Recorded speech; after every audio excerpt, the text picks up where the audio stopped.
Hi everyone, my name is Isaac, and as a student, I basically use my MacBook Pro for almost everything at school. But just recently, I gave myself a little challenge. I decided to leave behind my MacBook Pro and simply just use my new 2018 11-inch iPad Pro for all of my schoolwork, to see how much I could actually do and get done on just an iPad.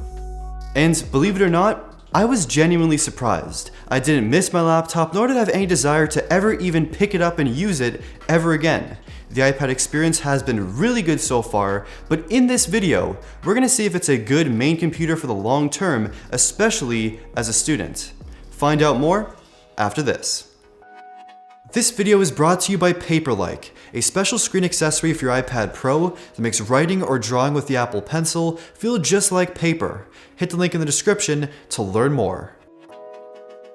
The main reason why many people, including myself, love the iPad Pro is because of the portability. My day consists of a lot of walking, hopping on and off public transit, catching Ubers and Lyfts, going from one class to another, sometimes in different buildings, and I'm also an advertising and design student. There's inspiration everywhere in the city, so it's important to have a device ready to go to write down, draw, or mock up any concepts or ideas that I have in mind. And the iPad Pro is kind of the perfect device for all of that. And because of the portability, I actually chose the 11-inch model, and I haven't regretted that decision since. I love the size of the 11-inch, and not for a second have I wanted the bigger 12.9-inch model. Plus, the 11-inch is also a bit cheaper as well, which is definitely a win. It also weighs basically nothing, so it's a joy to carry around and use, plus it looks and feels awesome with that brand new, super boxy, industrial looking design. Apple really nailed it here with the look and feel of this tablet. You definitely need to get the keyboard as well. It is so much better of a typing experience compared to typing on just a touchscreen. The tactility is great, and while the angles aren't as adjustable as I'd like them to be, it is a pretty good keyboard case until third-party options come available. And the Apple Pencil, while definitely a bit more optional, you're probably going to want to get that too, as it's really a great experience for navigating the iPad, kind of like a mouse, using it for writing or drawing, which is excellent. And also there's basically zero noticeable latency as well, which makes it super fun to use and makes it very close to actually using a pen and paper. I'm not the absolute neatest writer or the best artist for drawing in the world, as you can definitely see here, but it's kind of perfect for me for getting my ideas down quickly before making them into an actual, fully produced reality.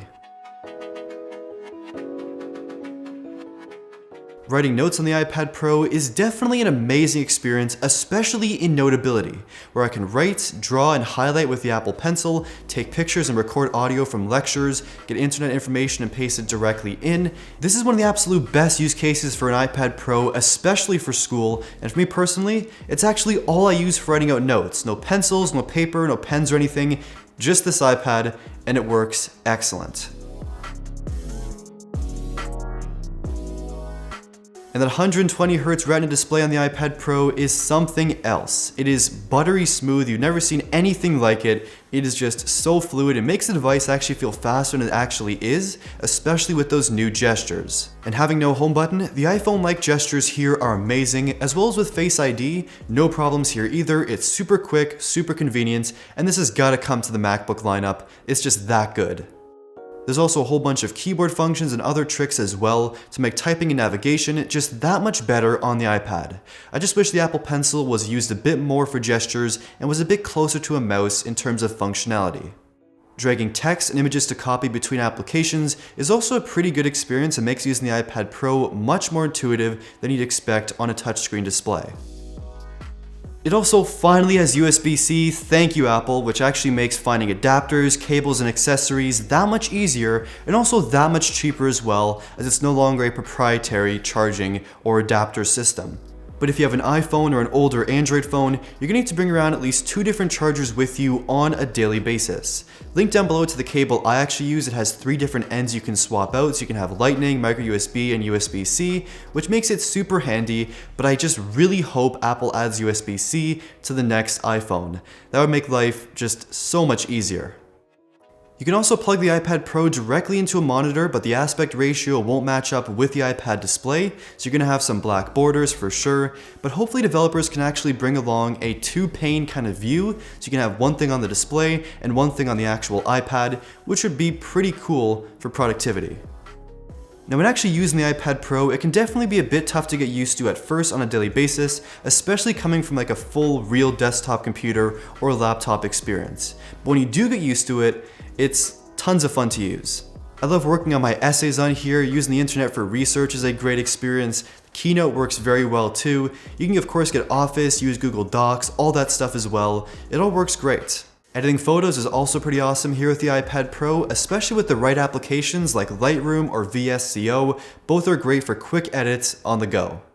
There are definitely plenty of applications that take advantage of the full iPad Pro experience for sure, but before you buy an iPad Pro, check the App Store first, make sure the app or function you need is available before you purchase the iPad, just to make sure you can do everything you want on the system.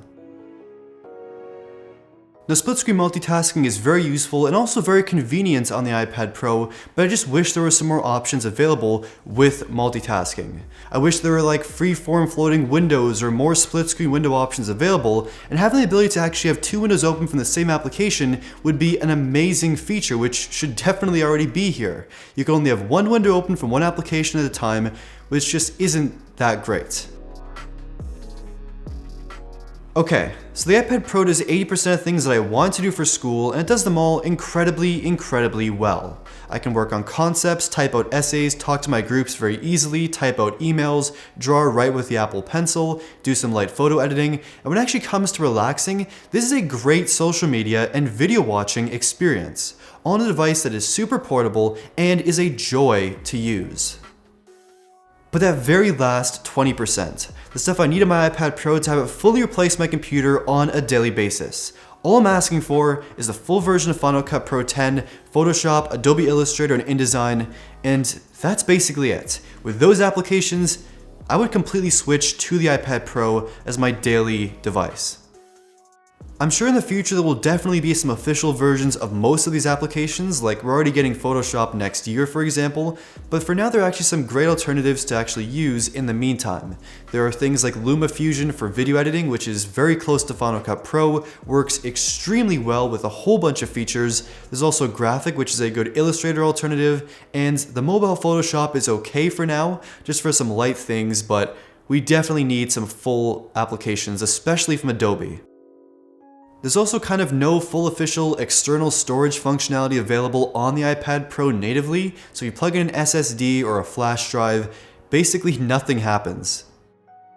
And based on my usage over the last few days, it is definitely a very capable and fun machine to use, but some things do feel a bit more complex or tough to do on the iPad Pro than they would be on a full laptop or desktop computer. And there's also the price as well, so you have to decide if what the iPad offers you with the touchscreen and the Apple Pencil is better than having a full MacBook Air, MacBook, or low-end MacBook Pro. But to be completely honest, I'm holding out a lot of hope for iOS 13 coming out next year, and if Apple plays its cards right, it could be a huge update to the iPad Pro. I hope Apple adds better multitasking, a better file manager, more desktop functions and features, and the ability to actually use more desktop-grade programs on the iPad Pro as well. Of course with Apple, only time will tell what iOS 13 does for the iPad Pro, but it could basically reinvent the purpose and the future of the iPad if it lives up to the hype. This video was brought to you by Paperlike, a special screen protector for your iPad Pro that gives you much more control when writing or drawing with your Apple Pencil. While drawing on glass can kind of be slippery and slick with the Apple Pencil, drawing on Paperlike just feels significantly better and gives you a much more realistic and natural feel. It's very easy to install, reduces glare, and those crazy fingerprints that show up on your iPad Pro display don't show up here. Paperlike is available for all previous iPad Pro models, with the brand new 2018 iPad Pro version coming out very soon. It's on pre-order right now with free worldwide shipping and 100% satisfaction guarantee. Hit the link in the description to buy Paperlike for yourself. So what do you think of the new iPad Pro? Has it replaced your computer? Could it replace your computer? Let me know in the comments down below, and thank you for watching.